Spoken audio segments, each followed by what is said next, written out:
tetap aja jangan takut dan jangan khawatir ya. Nah, oleh karena itu beberapa hal secara praktis ya, hal apa yang harus kita lakukan berkaitan dengan love versus money ini, yaitu mari secara bersama ya, saya coba sedikit ya kan memberikan masukan. Ayo kita alokasikan keuangan kita itu secara baik ya. Artinya secara firman Allah begini, firman Allah bilang begini bahwa berikan persepuluhan gitu. Nah, kalau memang bisa kita sisihkan 1/10 yang untuk pekerjaan Tuhan, yang artinya untuk perpuluhan kita, tetapi 1/10 juga untuk apa yang menjadi simpanan kita. Nah, selebihnya dari situ yang 80% ya kita kelolalah dengan apa menjadi kebutuhan-kebutuhan yang ada. Ini adalah cara-cara yang mungkin juga Bapak Saudara sudah lakukan, bahkan lebih dari itu mungkin ya secara persentasenya. Tetapi kita mulai aja dengan hal-hal demikian gitu. Lalu yang kedua mulai belajar ya, artinya apa yang menjadi perencanaan di dalam keuangan kita gitu kan. Ini langkah-langkah supaya kita akhirnya jangan menjadi hamba uang atau terjebak dengan keadaan-keadaan yang demikian gitu. Lalu mulai belajar saja untuk mengevaluasi ya hal-hal apa yang memang perlu untuk ditiadakan dari pengeluaran yang ada, dan yang memang ada hal-hal yang memang lebih diprioritaskan. Tentunya hal seperti ini juga menjadi sebuah langkah-langkah yang memang perlu kita lakukan ya secara bersama, dan juga kita berdoa bersama ya. Itu yang kita lakukan, yang saya lakukan bersama dengan istri ya kan, berkaitan dengan hal apa yang menjadi kebutuhan yang ada ya. Kita tahu bahwa Allah adalah Allah yang memberi berkat gitu. Tetapi bukan lalu berarti kalau Allah yang memberi berkat lalu kita santai-santai saja, kita malas-malas saja. Bukan itu juga tujuan Allah ya. Kalau Allah memberi berkat justru di mana kita dapat dipercaya, sebagaimana firman Allah berkata, barang siapa dapat dipercaya dengan perkara yang kecil, maka ia dapat dipercaya dengan perkara yang besar. Dengan kata lain, jangan lalu kita berpikir bahwa, oh kalau Tuhan yang memberikan berkat, maka saya santai-santai saja, saya pokoknya malas-malasan saja, juga tidak boleh seperti itu. Ya. Dan akhirnya apa yang harus kita miliki, kalau kita bicara konteksnya bersama dengan istri atau bersama dengan suami, kita harus mulai menyamakan yang namanya persepsi terhadap apa yang menjadi berkat Tuhan. Ya. Karena kita berkata bahwa di dalam Amsal 11 ayat 24, ada yang menyebar harta tetapi bertambah kaya. Ada yang menghemat secara luar biasa namun selalu berkekurangan. Nah, jadi artinya di sini kita harus belajar bagaimana menyamakan persepsi bersama dengan pasangan kita. Ya. Jangan juga terlalu pelit, kan begitu kan? Tetapi juga jangan terlalu boros gitu loh. Mari kita sama-sama menyamakan persepsi kita berkaitan dengan uang gitu loh. Apa yang menjadi pengeluaran, apa yang menjadi pembiayaan, ayo kita sama-sama melihat bahwa mana yang menjadi prioritas dan mana yang bukan prioritas. Ya, jadi ini adalah hal yang harus kita pahami. Ya. Yang selanjutnya juga adalah belajar untuk, kalau saya boleh simpulkan ya, jadi selain kita menyamakan persepsi berkaitan dengan uang, lalu juga mari kita mulai belajar melihat bahwa apa yang menjadi berkat itu kok datangnya dari Tuhan gitu ya kan. Nah, kalau kita menyadari bahwa berkat dari Tuhan, mari kita menjaganya secara benar gitu loh. Jangan kita akhirnya tidak memperhatikan itu secara baik dan benar. Kalau kita tahu bahwa berkat datangnya dari Tuhan, berarti di sini memiliki tanggung jawab yang benar yang diminta Tuhan gitu. Jadi jangan juga kita terlalu foya-foya, jangan juga kita terlalu pelit gitu. Selalu ada hal-hal yang kita tanyakan kepada Tuhan. Ini adalah hal yang juga sebagai kesimpulan yang boleh saya sampaikan pada kesempatan malam hari ini, supaya kita jangan sampai akhirnya terjebak seperti apa yang dikatakan di dalam Amsal pasal 20 ayat 13 dikatakan, janganlah menyukai tidur supaya engkau tidak jatuh miskin. Kenapa dikatakan tidur kaitannya dengan miskin? Berarti di sini kan ada hal-hal yang menjadi kebiasaan yang buruk. Karena dikatakan demikian, bukalah matamu dan engkau akan makan sampai kenyang. Berarti ada kaitannya bicara tentang pengelolaan uang dengan kemalasan. Banyak orang yang menjadikan kambing hitam keadaan-keadaan sekarang ini, gitu loh. Pandemi, ya kan begitu. Bapak Ibu saudara jangan salah, ketika Rasul Paulus menuliskan 1 Timotius pasal yang ke-6 pada ayat yang ke-10, jangan cinta uang, dia juga sedang menekankan bahwa dia tidak menggunakan uang gereja, tetapi dia menggunakan uang hasil usaha tendanya. Ya, dia tidak sedang bicara tentang bisnis, tapi dia sedang bicara bagaimana mengupayakan. Kalau engkau bisa mengupayakan uang, upayakanlah, gitu loh. Jangan sampai engkau akhirnya merasa bahwa oke, kalau begitu di dalam kekristenan nggak boleh cari uang, nggak boleh. Bukan itu salah konsep. Tetapi maksud jangan sampai kita memburu uang. Namun juga kita jangan sampai jadi malas gitu loh untuk mencoba mencari tahu apa yang harus kita lakukan di dalam menambahi apa yang menjadi kebutuhan-kebutuhan yang kita butuhkan gitu. Jadi Rasul Paulus juga adalah seorang pembuat tenda, kita tahu itu semua.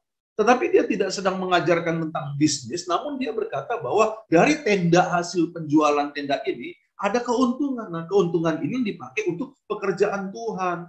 Dia tidak menggunakan uang gereja, dia tidak membebankan itu kepada jemaat-jemaat yang ada. Tetapi dia mengupayakan apa yang bisa diupayakan, skillnya, kemampuannya, talentanya.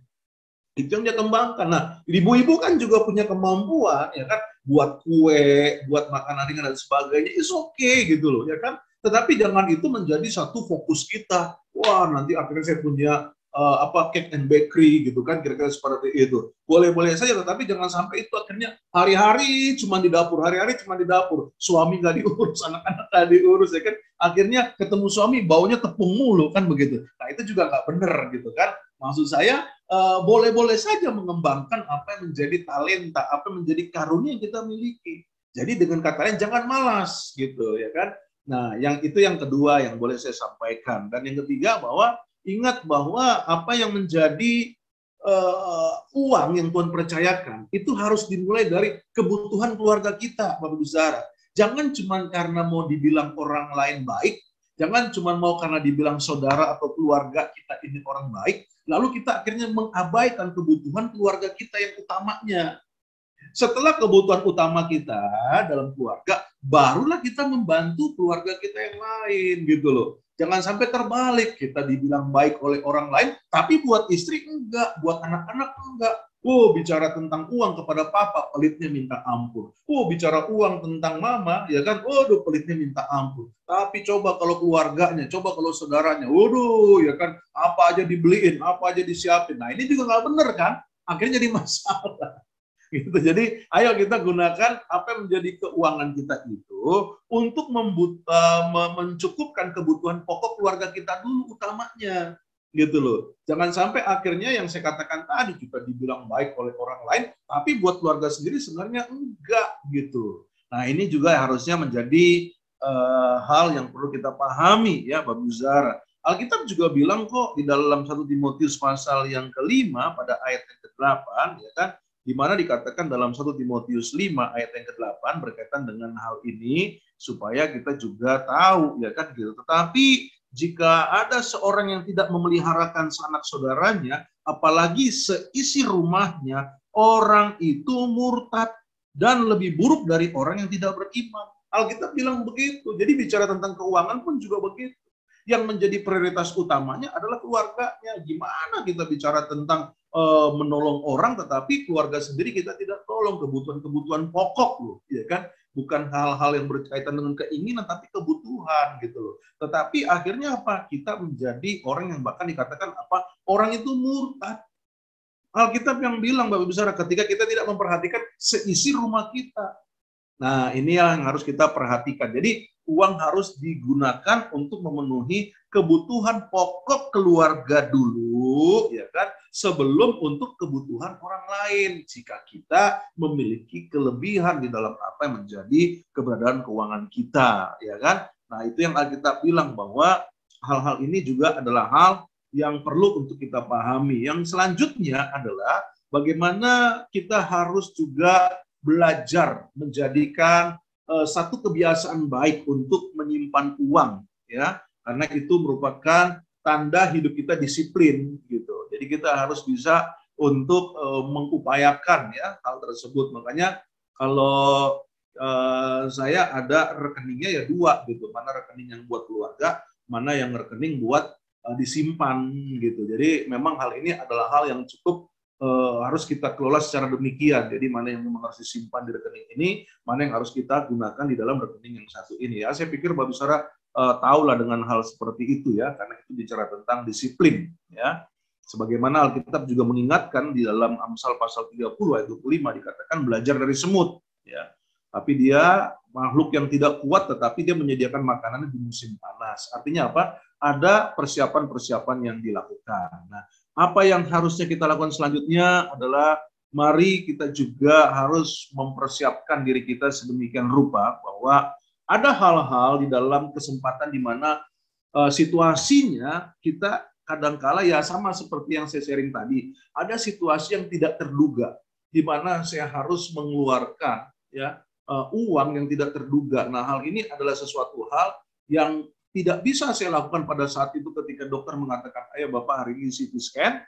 Lalu wah, kalau saya tidak punya uang untuk CT scan pada saat itu mungkin menjadi masalah di dalam kesehatan saya selanjutnya karena tidak terdeteksi itu, ya kan gitu. Tetapi ini bukan menunjukkan kita nggak beriman, Bapak Saudara. Justru orang yang beriman itu tahu bagaimana dia harus mempersiapkan segala sesuatunya berkaitan dengan kebutuhan-kebutuhan hidupnya dan kebutuhan-kebutuhan keluarganya. Ya, nah inilah hal-hal yang menjadi pemahaman yang boleh saya sampaikan dalam kesempatan malam hari ini berkaitan dengan cinta melawan uang yang ada. Ya, kiranya apa yang menjadi keberadaan firman Tuhan ini boleh membawa setiap Bapak Saudara semakin lebih memahami dan juga semakin tahu bagaimana menyikapi keuangan Bapak Saudara, ya. Jadi ingat bahwa bicara tentang cinta itu adalah bicara tentang bagaimana kita juga mampu mengelola keuangan yang ada, ya. Ingat, uang bukan musuh kita, tetapi yang menjadi masalahnya adalah ketika kita menempatkan uang sebagai Tuhan dalam kehidupan kita, ya. Nah, ini yang menjadi masalahnya di kemudian waktu dalam rumah tangga kita yang ada. Haleluya. Amin.